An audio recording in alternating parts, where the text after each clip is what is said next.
Your love is like hard medicine. There's nothing better than you, remedy when you're next to me. Or hard medicine. There's nothing better than you. And then it explodes. Your love is like hard medicine. There's nothing better than you, remedy when you're next to me. Or hard medicine. There's nothing better than you. Good afternoon, and welcome to the wedding of Jack and Brooke.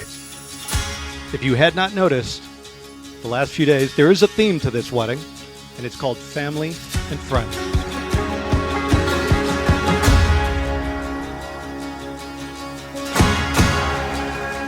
I want you all to know that we are all very lucky to be here today, because the odds of all of us being here are astronomical. There's nothing better than you, remedy when you're next to me. Oh, hard medicine. There's nothing better than you. Getting to see my wild and chaotic best friend, whose nickname used to be Scrap, grow into the mature, successful, and somewhat stronger man that he is today, fills me with a feeling that transcends words. You see, my older brother and I didn't get to grow up together. He stayed in Hawaii while I grew up in Cleveland with my parents. And I've always regretted that, even though it wasn't my decision. And so I want to thank you, Jack. You were my brother then, and you remain my brother now. And I love you more than you can ever know. And I'm so grateful that you found someone who is willing to give me a bit of your time still, but more importantly, to share the journey of life with.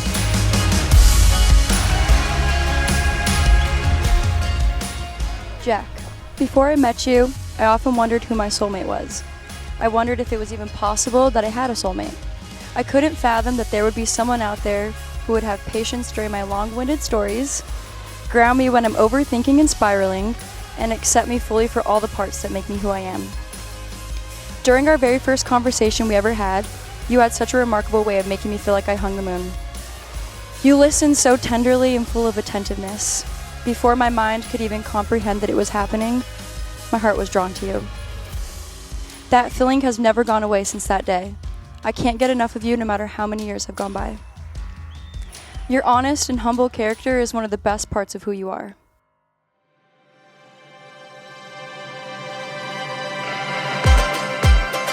Hey baby, you look fucking stunning. Seriously. Growing up with Brooke, we were practically twins, being so close in age and even looks growing up. The amount of pictures we have dressed up like twins in identical dresses or receiving the same gift in a different color. Brooke has been not only my sister, but my built-in best friend. Brooke has always been the one face I look for in crowds, knowing I'll always see her big smile. Although Brooke's my younger sister, I've always looked up to her for her strong convictions in anything that she does in life, being confident with who she is and who she is becoming. I watched my younger sister grow into a woman I admire and love fiercely. You taught me how to find my voice. And you reassured me that I never have to try to be someone who I'm not. And for that, I am forever grateful. When I think about how our journey started, I often think back to the first day we met, Friday, August 9th, 2019.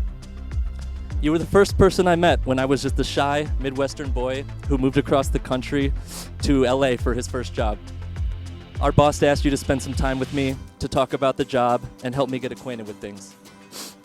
When you introduced yourself, I was immediately struck by your gorgeous, big brown eyes, your infectious smile, and your undeniable charm. Brooke, you had me hooked right away. Our first chat in the office ended up lasting an hour and felt more like a first date than anything else. I felt a spark and a level of comfort with you that I haven't ever felt when meeting someone for the first time. It sounds cliche, but the honest truth is I knew I wanted you from that moment.